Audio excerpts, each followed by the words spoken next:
알려드릴 가수 장미예요. 오늘 저와 함께 떠나볼 여행지는요. 힌트를 드릴게요. 맞춰보세요. 첫 번째, 우리나라 최고의 수학여행지. 두 번째, 도시 전체가 지붕 없는 박물관.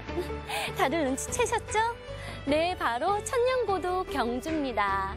천년의 역사와 전통이 흐르는 도시인데요. 우리 함께 떠나보실까요?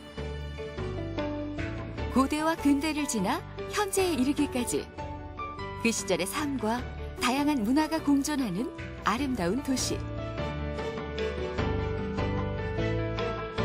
경주는 신라의 숨결을 고스란히 간직한 문화유산과 천년의 향기가 곳곳에 서려 있는 곳이죠. 뿐만 아니라 과거의 흔적을 오늘의 이야기로 풀어낸 대표적인 관광 명소인데요. 느리게, 천천히, 여유롭게 경주로 떠나봅니다.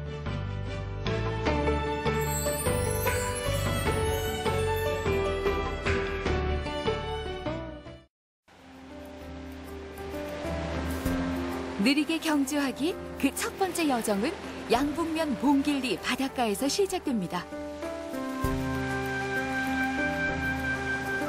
하얀 포말이 눈부신 동해바다. 시원스럽게 펼쳐진 바다 앞에 서면 몸과 마음까지 개운해지는 느낌이죠.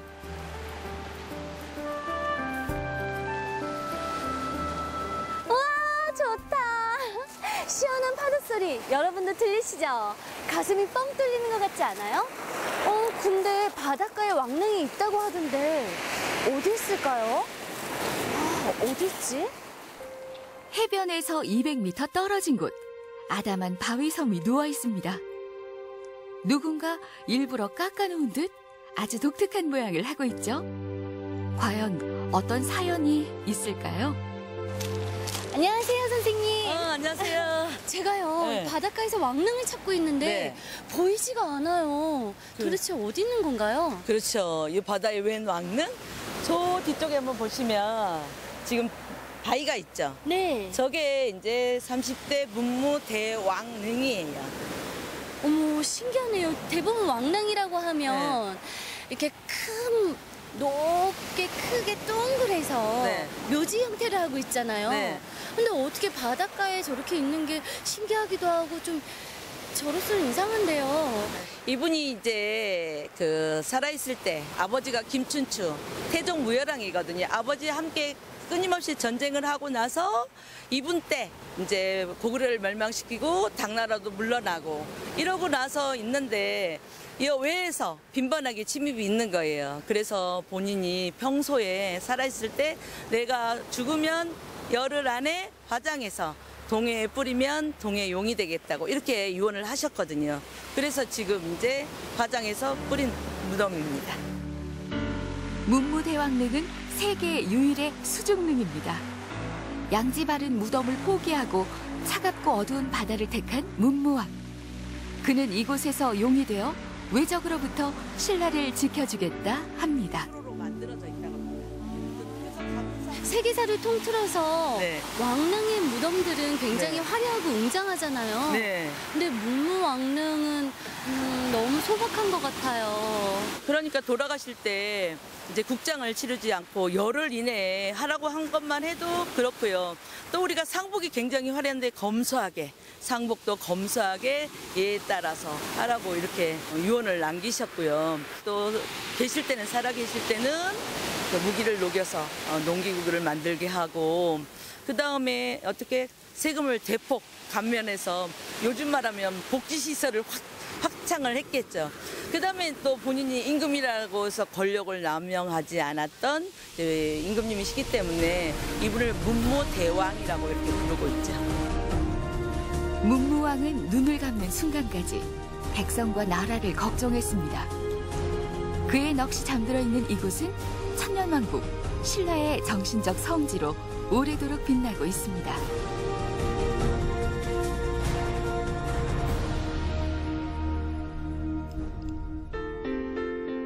문무대왕릉이 보이는 언덕 위, 멋스런 정자가 눈에 띕니다.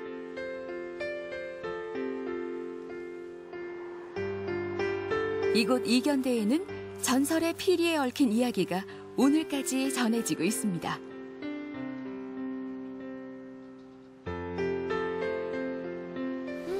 바람도 시원하고요. 네.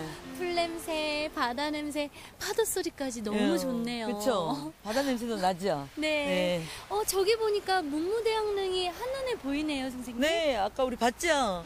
그래서 여기는 이제 이견대라고 부르고 있어요. 이견대는 어떤 곳인가요? 이견대는 저 문무대왕은 전설에 의하면 용이 되셨대요. 근데 용이 되셔가지고도 이제 나라를 걱정하셔서 그 아들인 신문왕한테 이로운 것을 하나 줬거든요. 그게 뭐냐면 만파식적이에요. 처음 들어보는데요. 만파식적이 뭐예요? 만파식적은 신문왕이 이제 왕위에 올랐거든요. 그랬더니 이 바닷가에 산이 떠서 다니는데 낮에는 2개가 됐다가 밤에는 하나가 되는 거예요. 그래서 그거를 조사해 봤더니 산 위에 대나무가 하나 솟아 있었거든요. 그래서 그 대나무를 벼가지고 피리를 만들었어요. 근데 이 피리를 불면 모든 반란이 잠재워지는 거예요. 큰 태풍이 분다 그러면 태풍이 사라지고, 가뭄이 들었다 그러면 비가 내리고, 질병이 났다 그러면 부르면 질병이 사라지는 그런 피리를 전해줬다고 합니다. 모든 근심 걱정이 해결된다는 만파식적부터 스스로 용이 되고자 했던 이야기까지, 이는 모두 한 나라를 지키고자 했던 문무왕의 뜻이었습니다. 2개의 탑과 주춧돌만이 남아있는 가문사터. 이곳엔 아버지를 향한 아들의 마음이 담겨 있습니다. 이야, 탑이 굉장히 크고 멋있는데요. 네. 이곳이 가문사지잖아요. 네. 어떻게 생겨나게 됐나요?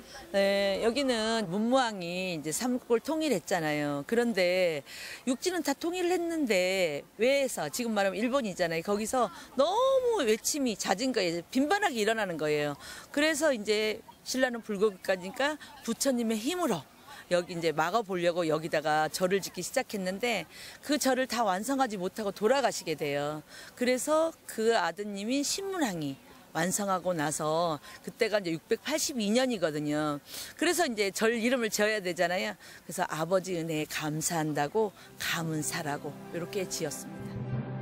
이곳 가문사지엔 대한민국의 얼을 담고 있는 소중한 흔적도 남아있는데요. 그 흔적에 얽힌 사연이 궁금해집니다. 여기는 우리나라에 최초로 발견된 뭔가가 있어요. 그게 뭔가요? 잘 모르시겠죠? 네, 힌트 좀 주세요. 네. 우리나라 국기가 뭐죠? 태극기. 네, 여기에 태극 문양이 처음 나타나요. 태극 문양이요? 네, 어딨나요, 선생님? 태극 문양이요? 네. 눈을 크게 뜨고 자세히 살펴보면요, 이렇게 보시면 여기에 이렇게 가운데 있거든요.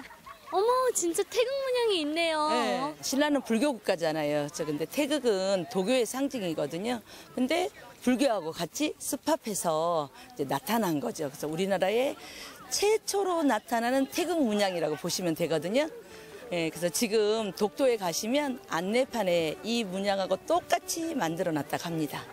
와, 근데 들으면 들을수록 너무 네. 신기해요. 네. 어떻게 신라 시대의 태극 문양과 네. 지금의 태극기의 또 네. 태극 문양과 비슷한 것 같기도 하고요. 네. 정말 아름답네요. 네. 야.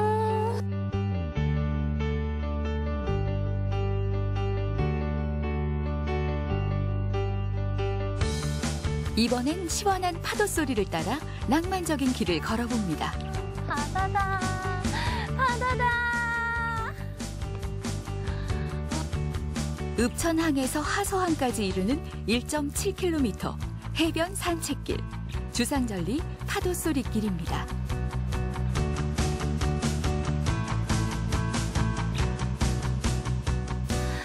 이야, 와, 좋다. 이렇게 푸른 바다를 보면서 파도 치는 소리 들으니까요. 기분이 너무 좋네요. 이렇게 내려다 보니까 제가 마치 한 마리의 갈매기가 된 듯한 느낌인데요. 그래서 그런지 이 바다를 다 가진 듯한 느낌도 들어요. 요즘에 스트레스 참 많잖아요. 시원한 파도 소리 들으시면서 근심 걱정 내려보시는 건 어떨까요? 울산과 경계를 이루는 경북 최남단의 바닷가. 따스한 기운을 받으며 파도소리 길에 오릅니다. 우와, 출렁다리 안전수칙. 안전하게 건넙시다. 헉, 무서운 건가? 어떡하지? 괜찮네. 야, 시원한 파도 소리 덕택에 힐링의 공간으로만 알고 있었는데요. 이렇게 다리가 출렁출렁 재미있게 해주니까요. 즐겁기까지 하네요. 야, 출렁출렁. 재미있는 출렁다리를 건너면 동해 바다가 한눈에 펼쳐지는 전망대에 이릅니다. 와, 시원하다. 이야, 어머, 너무 멋있다. 이곳이요, 주상절리 베스트로 손꼽히는 곳인데요. 마치 훌륭한 예술가가 조각을 해놓은 듯한 느낌이에요. 어쩜 저렇게 꽃의 형상을 하고 있을까요? 야, 역시 자연의 위대함은 대단합니다. 자연이 빚고 세월이 어루만진 걸작. 억겁의 세월을 인내한 주상절리와 푸른 바다가 어우러진 모습이 마치 바다 위에 떠있는 꽃 같다고 해서 동해의 꽃으로 불립니다.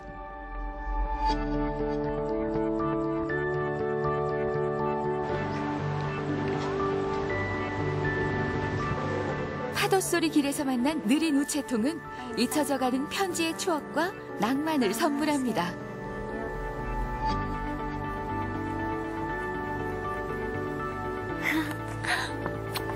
엄마한테 보내주세요. 손으로 쓰는 엽서 정말 오래간만인 것 같아요. 매달 한 달에 한 번씩 우편물을 수거해 간다고 하는데요. 빠르고 정확한 이메일이나 문자 메시지도 좋지만 따뜻한 정을 나누고 싶을 땐 손글씨도 좋을 것 같네요.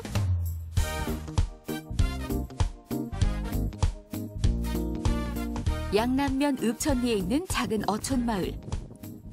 마을 초입에 이르자 동화 같은 풍경이 시선을 사로잡습니다.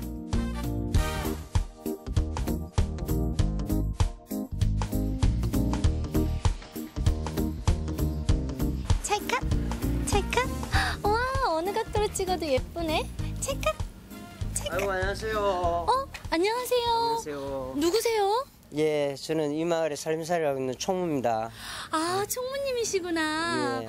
마을의 벽화가 이뻐서 그런지요. 어느 각도로 찍어도 얼굴이 너무 예쁘게 나와요. 예, 저희 마을 예쁘지요? 네. 예, 저희 마을은 동해안에 자리한 어촌 마을로 1, 2, 2를 모두 합하여 200여 가구가 살고 있는 마을입니다. 2010년부터 아름다운 마을 가꾸기 사업 일환으로 벽화 그림 그리기 대회가 열렸고 그 이후로 이렇게 아름다운 마을이 되었습니다. 해마다 관광객들이 많이 찾아주고 있는 마을입니다. 바다를 삶의 터전으로 살아가는 마을 사람들의 이야기가 담벼락에 우러시 스며든 마을. 이곳은 읍천한 야외 갤러리로도 불린답니다.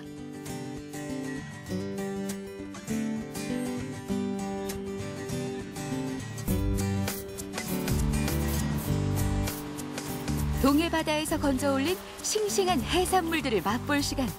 바다 향기가 고스란히 전해지는 느낌입니다.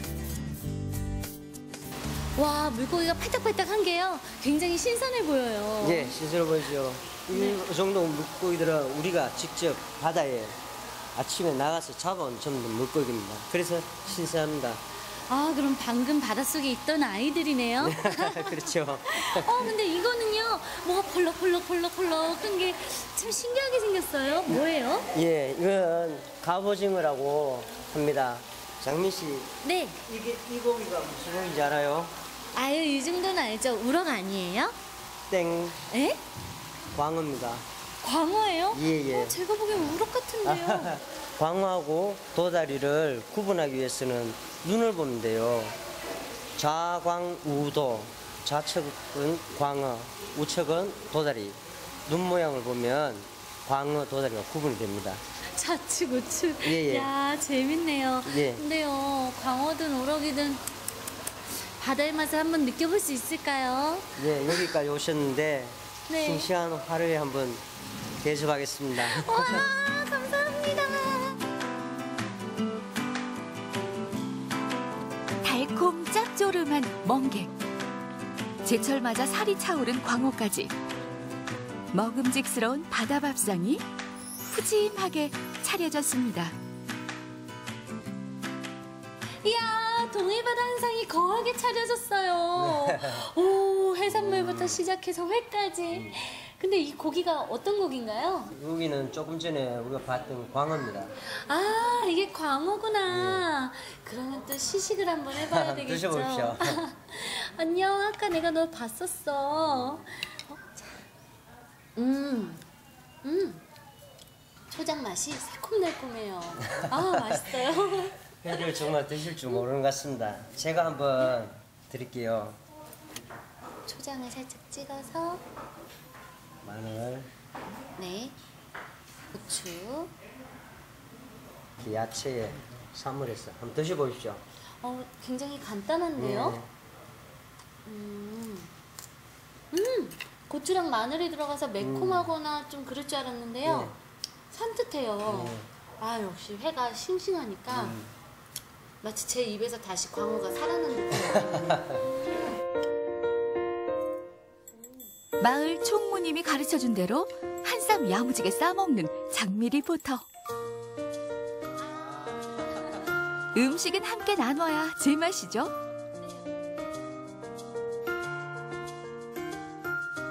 신선해서 더 맛있는 것 네. 같아요. 아름다운 해변길도 이렇게 걷고요. 동화마을도 구경하고 또 이렇게 신선한 회까지 먹으니까요. 호강이란 호강은 다 하는 것 같은데요. 눈호강, 입호강 제대로 하네요. 아, 일단 배를 든든히 채우고요. 다음 여정에 오르도록 하겠습니다. 이거 다 먹어도 되나요? 드십시오. 와, 감사합니다. 동해에서 경주 시내로 넘어가는 하물산 자락. 범상치 않은 조각상들이 늘어서 있습니다. 아뇨! 야오! 아우! 장미가 이상하다고요? 아니에요. 이곳에 오니까요. 마치 중국의 소림사에 온 듯한 느낌이라 무술 한번 보여드렸어요. 어땠나요? 이 사찰은요. 묘한 매력까지 있다고 하는데요. 그 매력 속으로 함께 가보실까요? 아뇨! 산자락에 포근이 안겨있는 이곳. 국내 유일의 석굴사원, 골굴사입니다. 무려 1500여 년의 역사를 가진 천년 고찰인데요. 그 오래된 세월에 얽힌 이야기가 궁금해집니다. 스님 안녕하세요. 안녕하세요. 아, 이곳에 딱 오니까요. 공기도 좋고 네. 마음이 따뜻해지는 느낌이 들어요. 뭔가 네. 이렇게 포근히 안아준다는 느낌이라고 할까요? 감사합니다. 네. 골굴사라는 사찰이라고 알고 있는데요. 네. 어떤 곳인지 정확히 알고 싶어요. 저희 골굴사는 일단 이름이 가장 어려워요. 이제 뼈 골자에 동굴 굴자를 써서 골굴사라고 합니다. 저희 골굴사는 1500년 전에 인도에서 오신 광류 스님 분들에 의해 창건이 되었고요. 이제 인도 자국의 양식을 따라 절을 창건했기 때문에 석굴사원의 형태를 갖추고 있습니다.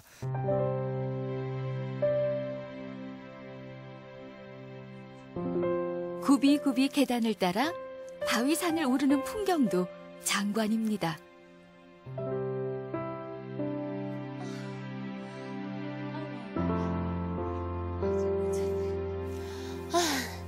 아휴, 스님 얼마나 더 가야 돼요? 이제 거의 다 갑니다. 꽤 힘드네요. 네. 아니 근데 중간중간에 이렇게 굴이 있고요. 네. 그 안에 불상들이 있어요. 인도 자국의 양식을 따라 이렇게 창건을 했기 때문에 이러한 석굴사원의 형태를 갖추고 있어요. 근데 국내에서 유일하게 이제 석굴사원의 형태를 갖추고 있는 절은 저희 절이 유일하다고 보시면 됩니다. 아, 네. 그래서 그런지 굉장히 이국적이고요. 네. 아름답기까지 하네요. 네. 이야. 각 구간마다 불상이 모셔진 바위산에 오르니 마치 순례길에 나서는 느낌입니다. 굉장히 높네요. 이야, 다 왔습니다. 정상인가요? 예. 와, 경치가 너무 좋아요. 이야, 어머, 근데 저 불상은 뭐예요? 이 불상은요 마해열의 부처님이라고 하는 불상인데요. 이제 보물 제581호로 현재 지금 지정이 되어 있고요. 이 불상은 1300년 전쯤에 이렇게 만들어졌다고 합니다. 그리고 아이러니하게도 이 부처님이 바라보시는 방향이 저쪽에 동해바다에 계시는 문무왕릉을 향해 조성이 되었다고 하는데요. 정말 아이러니하게 또 네. 불국사의 석굴암 부처님도 이제 그 문무대왕릉을 바라보고 계시다고 합니다.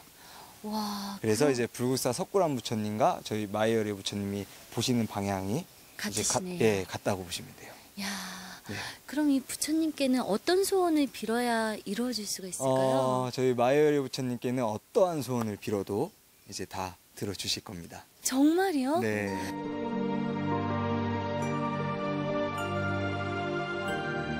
얼마나 오랜 세월, 얼마나 많은 이들의 영혼이 이곳에 머물렀을까요?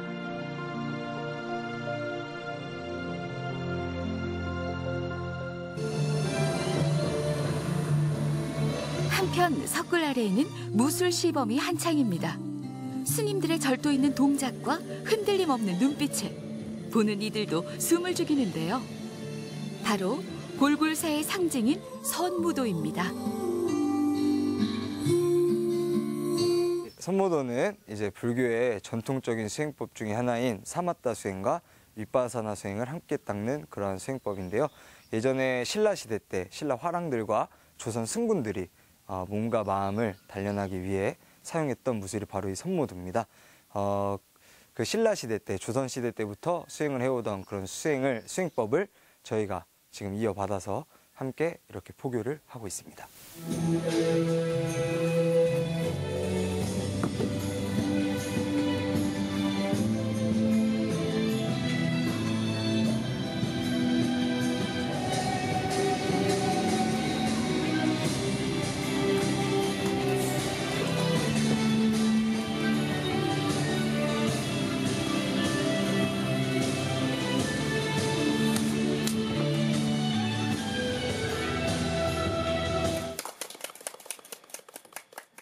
안녕하세요. 네, 안녕하세요. 어디서 오셨어요? 고향 일산에서 왔습니다. 아, 일산에서 네. 오셨어요. 이 골국사 와보시니까 어떠세요?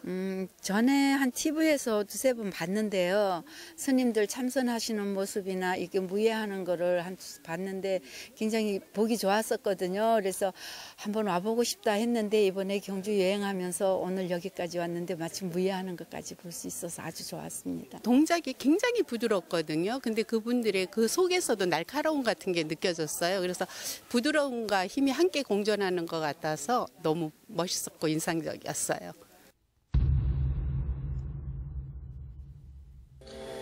골굴사에서는 하루 2차례에 걸쳐 선무도 시범이 펼쳐집니다. 뿐만 아니라 직접 따라해 볼 수 있는 시간까지 마련되어 있습니다. 내가 하는 지금 하고 있는 거 집중을 하는 것도 셋 그러시고 넷. 스님 저 어땠나요? 잘했나요? 엄청 잘하시네요. 어떠셨어요? 온몸에 혈액순환이 쫙 되는 것 같았고요. 네. 이곳에 공기가 좋아서 그런지 머리가 맑아지는 느낌이었어요. 네, 그래서 이제 사회생활을 하다가 이제 정신적으로나 육체적으로나 스트레스를 많이 받으시는 분들이 저희 골굴사를 많이들 찾아주십니다. 이 선무도를 통해서 이제 스트레스를 해소를 하고 이제 악화된 건강과 육체적인 문제를 해결하기 위해서 이 무술을 찾아주시는 분들이 많으세요.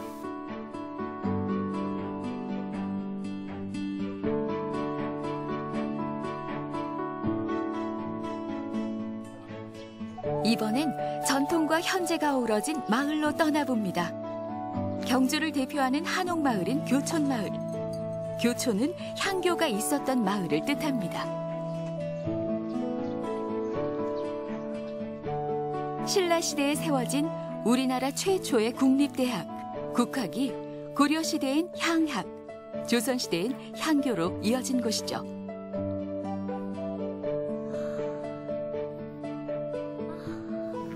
마치 타임머신을 타고 온 듯한 느낌이네.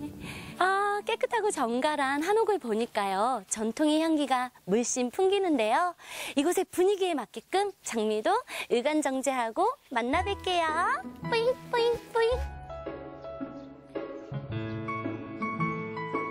한옥 분위기에 맞는 의관정제. 네, 단연 한복이죠. 형형색색 아름다운 한복들이 고운 자태를 뽐내고 있네요. 와, 알록달록 너무 예쁘다. 오, 안녕하세요. 안녕하세요. 야, 예쁜 한복들이 너무 많아요. 네. 이곳에서 입어볼 수 있는 건가요? 네, 한복을 입고 마을을 체험하시면서 돌아다닐 수가 있으세요. 이렇게 보니까 종류가 굉장히 많은 것 같은데요. 네. 얼마나 되나요? 360벌 정도 준비가 되어 있고요. 전통 한복, 실크 한복, 퓨전 한복, 생활 한복이 있어요. 남자분들 옷도 있고 여자분들 옷도 있습니다. 예, 왕복도, 신라 왕복도 저희가 준비가 되어 있기 때문에요. 언제든지 오시면은 체험이 가능하세요. 300가지가 넘는 한복들 중 장미리포터는 과연 어떤 것을 고를까요?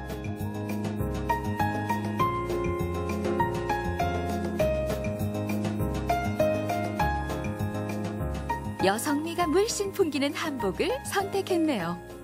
와, 고급스럽고 전 이걸로 할래요. 한복 입어보니까 어떠세요? 화려하면서도요. 고급스럽고 드레스 입은 듯한 느낌이에요. 야, 이제 이렇게 나가면 되나요? 나가시기 전에 배시 댕기랑 댕기로 머리 손질을 하고 나가실게요. 제가 도와드릴게요. 한복과 잘 어울리는 댕기머리 단장까지 끝내면 본격적인 교촌마을 나들이가 시작됩니다.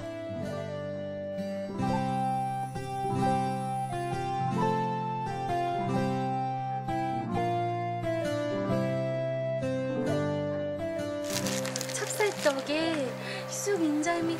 안녕하세요. 인절미 만나보세요. 여기서 인절미요? 네, 직접 떡면 쳐서 야. 만든 거예요. 너무 고소하고 맛있어요. 감사합니다. 잘 먹었습니다. 와우. 전통의 향기가 흐르는 교촌마을. 옛 조상들이 걸어온 길을 따라 걸으면 삶의 지혜를 마주하게 되는데요. 지금부터는 아름다운 나눔을 실천했던 한 가문의 이야기입니다. 와, 한옥이 너무 멋져요. 조선시대의 한옥을 그대로 옮겨놓은 거잖아요. 그렇죠. 굉장히 네. 멋있죠. 우리나라 집이 이렇게 멋있어요. 네, 네. 첼시 고택인데요. 그렇죠. 이곳이 그렇게 사랑받는 이유가 있다면서요? 조선시대 때 벌써 이 가문은 노블레스 오블리주를 실천한 분들이에요. 그래서 굉장히 좋은 일을 많이 하신 분들이죠. 근데 원래 종가는 여기가 아니에요. 여기서 좀 떨어진 내남이라는 곳인데 이쪽으로 옮긴 이유는 후손들이 공부 좀 하게 하자. 그게 뭐냐 하면 이 종가 바로 옆에 향교가 있어요. 향교는 옛날 국립대학이죠. 그래서 공부하는 곳이니까 후손들이 공부하는 모습을 보고 저절로 학문을 익히자 이런 의미예요. 근데 참 아이러니컬한 것은 이 집 가훈에 벼슬은 진사 이상 하지 말라는 게 있거든요. 벼슬 하지 말래요. 근데 왜 학문을 익혔을까? 근데 진사는 벼슬이 아니고 초시예요. 벼슬을 할 수 있는 자격은 가지되 벼슬은 하지 마라. 그래서 그 가훈이 지금까지 전해 내려옵니다.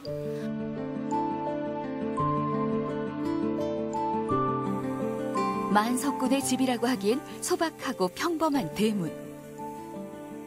여인들의 공간이던 안채는 99칸 중 3칸이 남아 있습니다.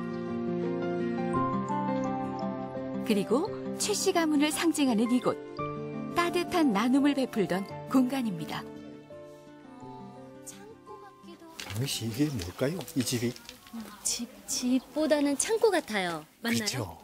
창고는 창고인데 곡식을 보관하는 창고. 그러니까 곡간이죠. 아, 곡간이요. 네, 맞아요. 굉장히 크죠. 규모가 꽤 되는 것 같은데요. 네, 여기 몇 가만이나 넣을 수 있을까요? 쌀이요. 네.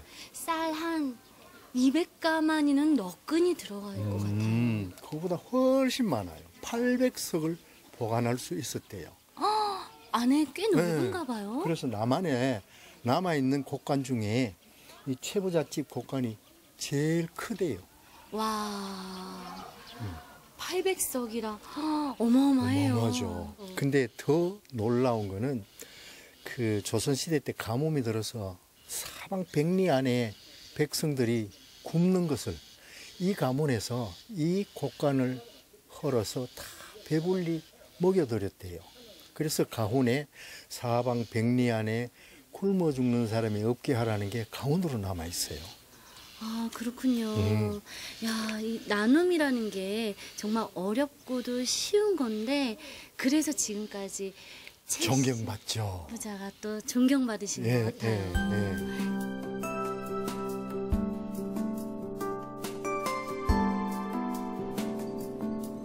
경주 교촌마을에선 전통적인 체험도 해볼 수 있는데요. 각종 장신구부터 의상, 생활 소품까지 전문가의 손끝에서 예술 작품이 탄생됩니다. 귀엽다. 어머, 안녕하세요. 네, 안녕하세요. 지금 뭐 열심히 만들고 계신데요. 이게 뭔가요? 손누비 공예입니다. 누비요? 누비는 네. 처음 들어봤는데 누비가 뭐예요? 누비는 그냥 손쉽게 바느질인데 손으로 하는 바느질. 홈질을 해서 천과 천을 누비기도 하고 천 사이에 방한제를 넣기도 하고요. 근데 누비는 역사가 굉장히 오래돼요. 1000년 전부터 누비를 세계 각국에 다 하고 있었어요.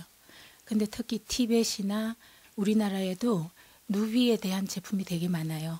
특히 신라시대에는 천마도 장리 그래갖고 국보급 그 유물이 남아 있어요. 오랜 역사와 전통을 자랑하는 누비. 내 손으로 직접 만들어 볼 수 있다니 더욱 의미가 있겠죠? 머리핀, 브로치 등 간단한 장신구의 경우 2시간 정도면 만들 수 있다네요.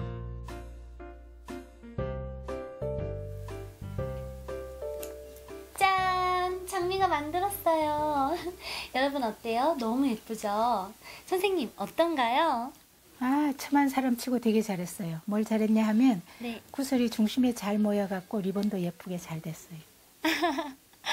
이렇게 누비 체험을 해보니까요. 바느질이 시간 가는 줄 모르고 참 재밌더라고요. 그리고 이렇게 나만의 핸드메이드 이런 거 소중하잖아요. 머리끈을 만들 수 있다는 게 좋은 추억이 될 것 같아요. 자, 이번엔 든든하게 배를 채우러 가볼까요? 정갈한 한상 차림. 교촌마을 전통 한정식입니다. 우와, 한상 거하게 차려졌는데요. 마치 임금님 수라상을 받는 것 같아요. 이야, 먹기 좋은 떡이 맛도 좋다고요. 근데 이건 마치 예술 같네요. 이 음식 어떤 음식인가요? 옛날에 궁중에서 먹던 궁중 요리입니다. 아, 임금님이 드시던 수라상이군요. 네. 와, 딱 봐도 가지수가 꽤 되는데요. 먹는 방법이나 순서가 있을 것 같아요. 네, 있습니다. 빈속에 위를 편안하게 하기 위해서 죽부터 먼저 드시면 되겠습니다. 그 다음에는 이제 야채 먼저 드시고 요리를 순서대로 먹고 싶은 대로 드시면 되겠습니다. 담백한 호박죽으로 입맛을 돋우고 하나하나 천천히 음미하는 장미 리포터. 그 맛이 어떨지 궁금하네요. 오, 음식들이 다 정갈하고 너무 맛있어요. 근데 아까 전부터 너무 궁금했던 이 음식이요. 이름이 뭔가요? 수삼채라고 하거든요. 제가 이름을 지었는데 수삼을 이용한 요리인데 우리나라에서 나는 밤, 대추, 붉은 고추, 오이를 함께 색깔을 맞춰서 맛있게 샐러드처럼 만든 겁니다. 이 수삼으로 만든 음식 몸에 좋을 것 같은데 이 음식 말고도 특별한 음식이 더 있나요? 네, 오늘 보시다시피 앞에 있는 마로 만든 음식입니다.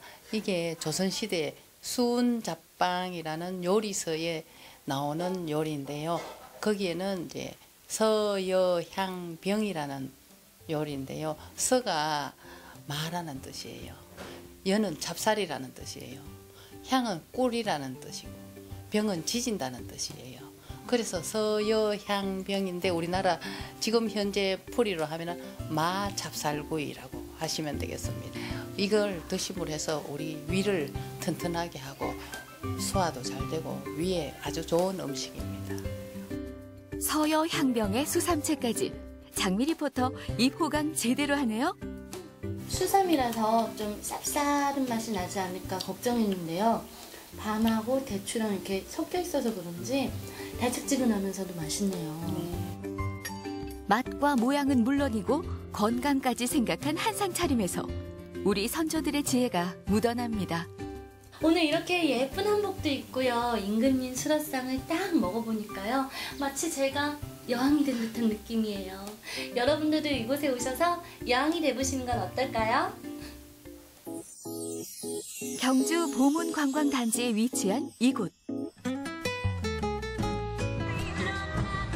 아름답고 또 신기한 동식물들로 가득한 테마파크입니다.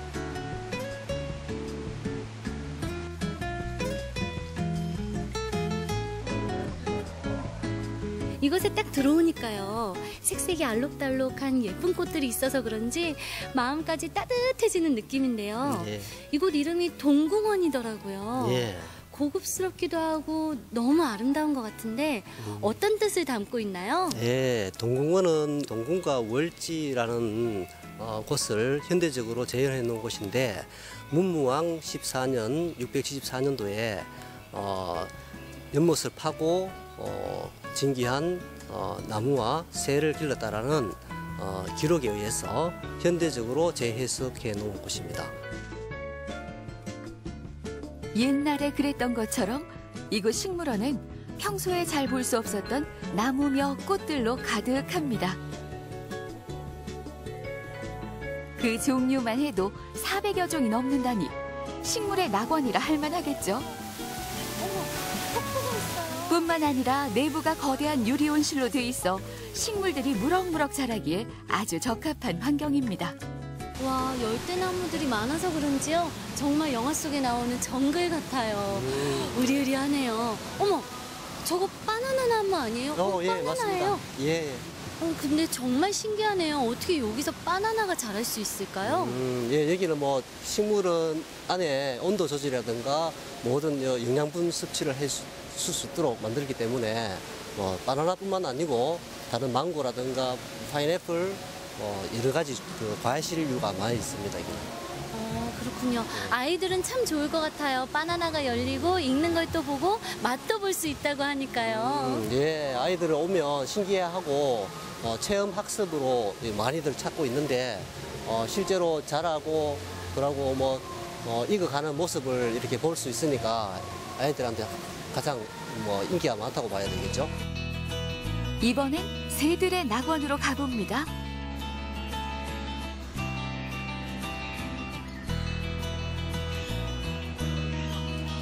어서 와.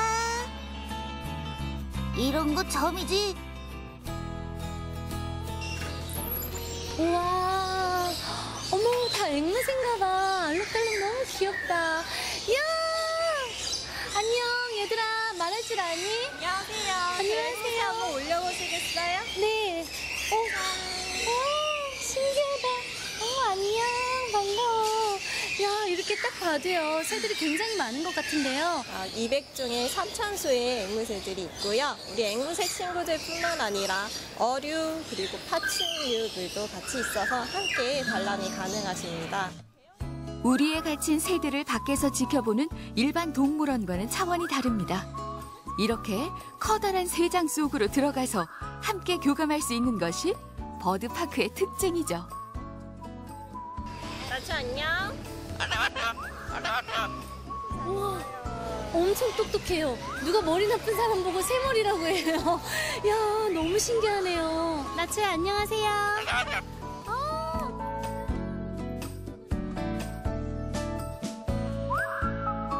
좀 더 안으로 들어서면 색다른 녀석들이 반깁니다. 안녕. 난 육지 거북이야.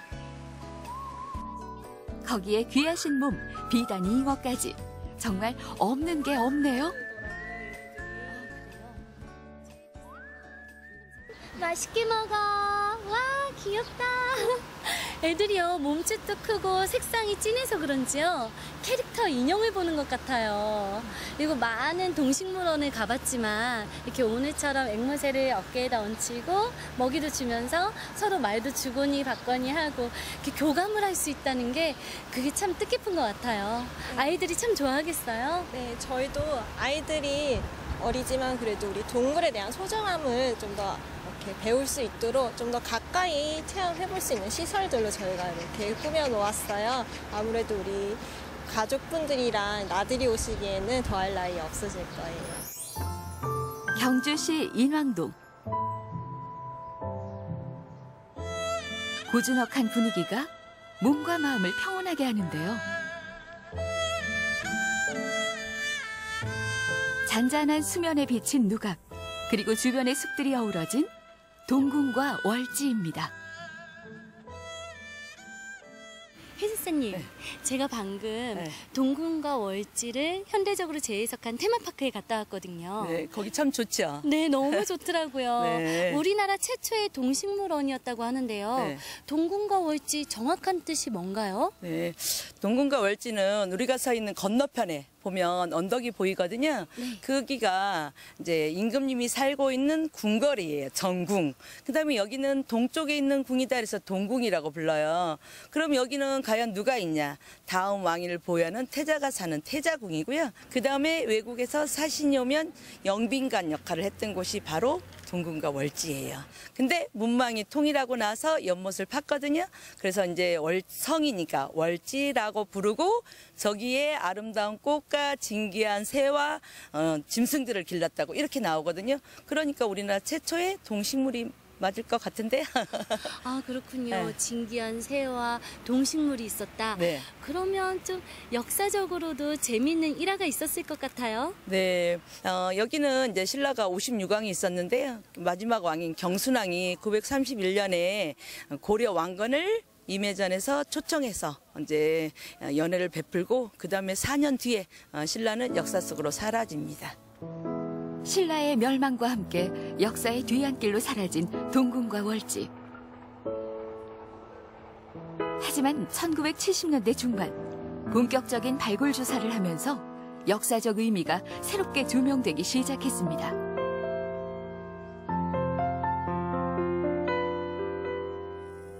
이곳에서 수많은 신라의 유물이 출토되었죠. 와, 못에서 네. 많은 유물들이 나왔네요. 네, 많이 나왔어요. 한 33,000여 점이 나왔거든요. 그래서 다른 데서는 나오는 유물들은 다 무덤에서 나온 부장품이었거든요. 죽은 사람을 위해서 넣었던 거. 근데 여기서 나온 유물은 신라 시대 때 실생활했었던 유물들이거든요. 그래서 신라를 연구하는데 아주 중요한 자료가 되고 있죠. 아, 그렇군요. 네. 그 많은 유물들 중에서도 특별한 유물이 있을 것 같아요. 네, 여기서 나온 특별한 유물이 있는데 그게 뭐냐면 이거예요. 이건 뭐예요? 아, 이거는 술 마실 때 했던 게임 기구거든요. 그래가지고 던져가지고 나오는 벌칙에 따라서 이제 행동을 하는 거예요. 어떤 벌칙들이 있어요? 뭐 딱 나왔다 그러면 중인 탑이 이러면 여러 사람에서 코 때려도 가만히 있기. 그다음에 이제 금성장무하면 소리 없이 춤추기거든요. 그러니까 요즘 말하면 무반주 댄스잖아요. 네. 또 다른 거 있는데 한번 던져보세요. 뭐가 나오는지. 네. 맞는 것만 아니었으면 좋겠는데요. 짠! 네. 뭐예요, 선생님? 이거는 이제 곡비 직진이라 그래서 이렇게 팔뚝을 구부린 채 술 마시는 거예요. 아, 러브샷이요? 네. 와, 1000년 전에도 러브샷이 있었네요. 그렇죠. 그때도 그런 문화가 있었어요. 와, 과거나 현재나 노는 건 다 비슷한가 봐요. 그렇죠. 네. 월지는 어느 곳에서 바라봐도 연못이 한눈에 들어올 수 없도록 만들어졌습니다. 가장자리에 굴곡을 줬기 때문인데요. 좁은 연못을 넓은 바다처럼 느낄 수 있도록 설계한 신라인들의 지혜입니다. 이게 지금 배수구거든요. 아, 이게요? 네. 그래서 네. 저기서 물이 입수구에서 들어와서 여기서 이제 물을 빠지게 이렇게 돼 있는데 여기 보면 구멍이 3개가 있어요. 그래서 이 물을 깨끗이 유지하려고 하는데도 썩잖아요. 그래서 이제 부패하게 되면 우리가 이제 조금 부패하면 맨 밑에 있는 거 빼지만 많이 부패하면 2단까지 빼가지고 부패했던 물들을 싹 빼는 굉장히 과학적인 방법으로 이걸 만들어 놨다고 해요. 이야, 그 옛날에는 계산기도 없었을 텐데요. 아, 신라인들의 지혜가 정말 대단한 것 같아요. 네, 그렇죠. 여기 월지도 이제 대단하지만 신라인들은 과학적이고 지혜로운 곳이 굉장히 많거든요. 그 대표적인 게 있어요. 그쪽으로 한번 가보실까요?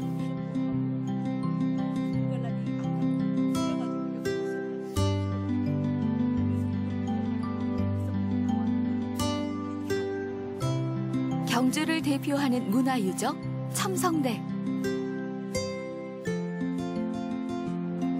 안정감 있는 구조와 곡선의 조화가 과학과 예술의 극치를 보여줍니다. 첨성대는 네. 별을 관측했던 곳이잖아요. 네. 어떻게 만들어졌을까요? 첨성대는 이제 27대 선덕여왕 때 만들어졌는데요. 그래서 선덕여왕이 632년에서 645년 제2기간인데 아마 640년 경에 그때쯤 만들어졌을 거라고 보고 있거든요. 그러면 지금부터 1300여 년이잖아요. 그때 만들어서 지금까지 한 번도 보수하지 않은 세계에서 가장 오래된 천문대라고 보시면 됩니다. 당시 신라는 천문 담당 부서를 두고 하늘을 연구했습니다. 신라인들이 이토록 천문에 관심을 가진 이유, 무엇이었을까요? 국가 경제의 기초가 농사였던 당시, 하늘의 움직임에 따라 농사 시기를 결정할 수 있었기 때문입니다. 첨성대를 이렇게 쭉 둘러봤는데요. 네. 아니, 어떻게 어디로 들어가죠? 출입구가 없네요. 네, 그렇죠. 없는 것 같죠. 근데 저기 보면 정면에 지금 이제 가로 세로 1m 되는 구멍이 있거든요. 저 안으로 이제 들어가서 저 위로 올라가서 이렇게 봤다고 보시면 되거든요. 그래서 이제 우리가 보는 왼쪽에는 돌이 깨져 있는데 오른쪽에 보면 이렇게 다듬어져 있어요. 네. 그게 뭐냐면 사다리를 댔을 때 움직이지 못하게. 예, 사다리를 타고 올라가서 그 안에서 이제 또 사다리를 타고 위로 올라가면 맨 꼭대기 가면 돌멩이가 놓여져 있고요. 우리가 들어갔던 구멍에는 나무 같은 걸 판자를 놓고 마루로 만들어 놓고 이제 하늘을 쳐다보면서 별을 관측했을 거라고 보고 있고요. 별만 관측했냐 그러면 그렇지는 않고 아마 제사를 지내는 제단 역할도 했을 거라고 이렇게 지금 보고 있습니다. 아, 그렇군요. 그럼 저도 들어가 보고 싶은데 들어갈 수 있나요? 사다리 아유, 안 타고. 되죠. 지금은 국보기 때문에 들어가시면 안 돼요. 아쉬워요. 근데요, 네. 최근에 지진이 있었잖아요. 네. 그때 피해는 없었나요? 신라시대 때도 지진이 자주 일어나가지고 그 시절에 벌써 내진 설계가 다 해놨어요. 지금 우리 요거 울타리 쳐진 반경이 있잖아요. 여기를 이제 연대 측정을 해봤더니 거기에 돌, 모래, 자갈, 흙, 소금 이런 것들을 1.5m 정도를 막 다져가지고 해서 지진에도 흔들리지 않고 그 다음에 태풍이 오면 비가 오잖아요. 그래서 이제 배수가 쫙쫙 잘 되게 돼 있었거든요. 그리고 화면이 막 흔들렸잖아요. 그거는 저 뒤에 있는 이제 CCTV가 흔들려서 그렇게 보였던 거고요. 여기는 끄떡없이 지금 있습니다. 비바람과 지진에도 끄떡없는 과학적 내진 설계 덕분에 첨성대는 천년의 세월을 인내하며 우리 앞에 서 있습니다. 또 오늘날의 첨성대는 아름다운 야경 명소로 인기를 끌고 있죠. 와, 낮에 봤을 때는 첨성대가 웅장하고 멋있었거든요. 네. 저녁 때 보니까 너무 낭만적이에요. 가슴이 콩닥콩닥 뛰네요. 그렇죠. 여기는 이제 저녁에 지금 아름답잖아요. 그래서 선덕여왕 때 비담이 난을 일으켰거든요. 그래서 별똥이 떨어졌어요. 그래서 비담이 이제 별똥이 떨어졌기 때문에 선덕여왕이 위태롭다 했는데 김유신 장군이 기지를 발휘해서요 연에다가 불을 붙여서 하늘로 쑥 올렸대요. 그리고 그 다음날 얘기를 했어요. 선덕여왕이 어제 떨어진 별이 또 올라가기 때문에 선덕여왕은 건재하다고. 예, 그런 이야기가 있는 곳입니다. 유난히 아름답다는 신라의 달밤.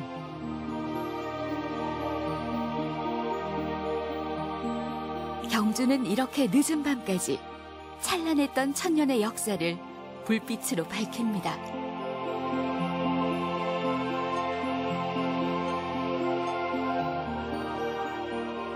아, 신라의 밤이여. 야경을 감상하니까요, 이 노래가 생각이 나네요. 아름다운 야경을 마지막으로 천년고도 경주를 천천히 여유롭게 둘러보았는데요. 어떠셨어요? 경주는요, 발끝에 채이는 돌뿌리 하나, 풀 한 포기 하나도 모두 문화재 같았습니다. 지금 여행 가기 딱 좋은 시기인 거 아시죠? 여러분들도 행복한 추억 만들러 놀러 오세요.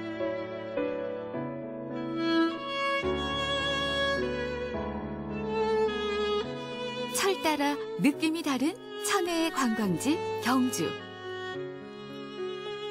어른들에겐 학창시절에 즐거웠던 수학여행이 떠오르는 추억의 장소이자 아이들에겐 살아있는 교과서, 신라 천년의 역사와 문화를 생생하게 체험하는 교육의 장이죠.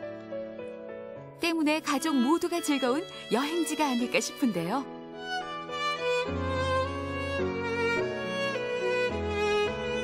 여행하기 좋은 계절, 느리고 여유롭게 경주하기 어떠세요?